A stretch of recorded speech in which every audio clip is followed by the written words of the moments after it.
There's always a lot of debate about what the federal government should or shouldn't be doing in terms of strong cultural issues, and what we should or shouldn't be trying to mandate from the federal government.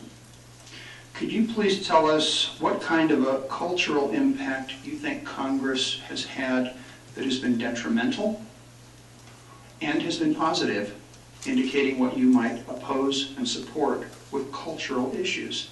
Can we start with Erica, please? Very broad question. Purposefully so. I think one of the ways in which Congress has probably had a detrimental effect on culture is in terms of integrity. I think that oftentimes, again, I said people hate hypocrisy. I think when people see members of Congress engaging in rhetoric that seems inflammatory, that's something that brings down culture.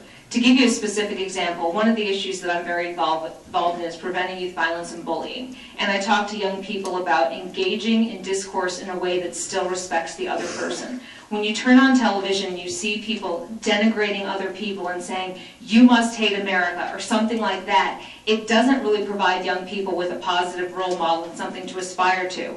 And the same way that I would say you can disagree respectfully, I think that's something that our members of Congress have to do as well. There's certainly not a law that you would pass to say everyone must conduct themselves respectfully. Certainly not a law that I would be introducing. But I think it's important for members of Congress to recognize that they are role models, and the way in which they engage in debate is something that's important.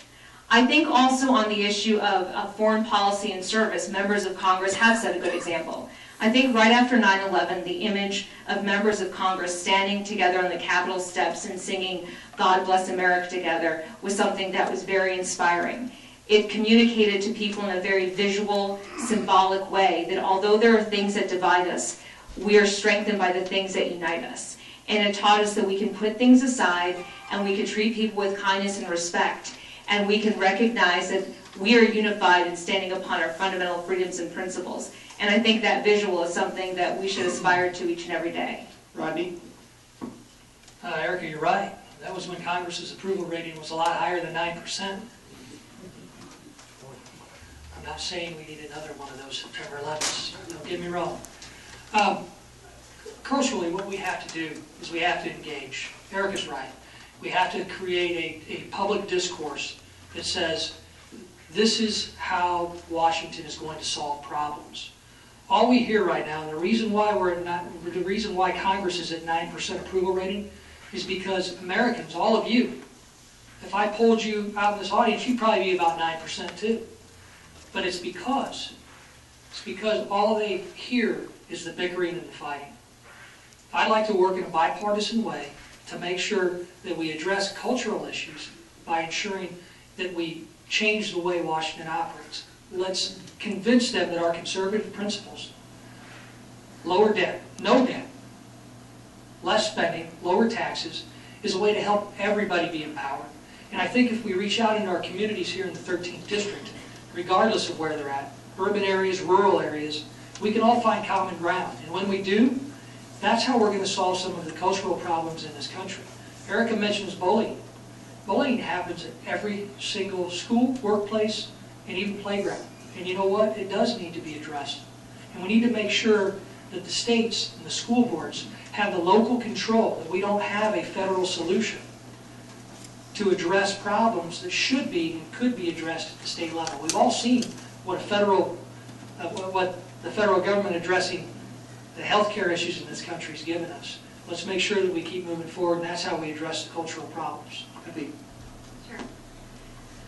Well, I definitely agree with what both Erica and Rodney said, specifically about the bullying situation. But I have a little bit different take on it. I don't believe that as Congress or as government, that it's our job to regulate culture, and as a parent, it's our obligation. You can't regulate somebody to be good. I can't make a person be good, but I can also give them the tools to be a better parent and be a better grandparent and just to be a better individual. What you can do by is empowering them at home. I see that in the schools where they have all these programs that the government has to come down, and you have to do all these programs.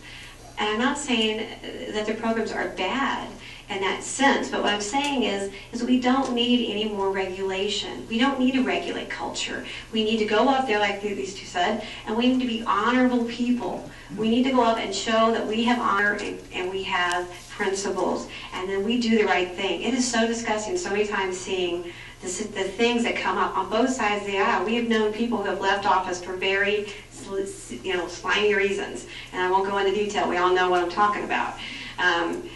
My point is first we have to go up and have the honor, and we have to have principles. And then there it starts there. But we don't need to regulate everybody's culture. We need to give empowerment back to the families and let them be able to guide the principles in their home. One of the perennial problems with political candidacies on the Republican side is some candidates believe we shouldn't say exactly what we're going to cut, because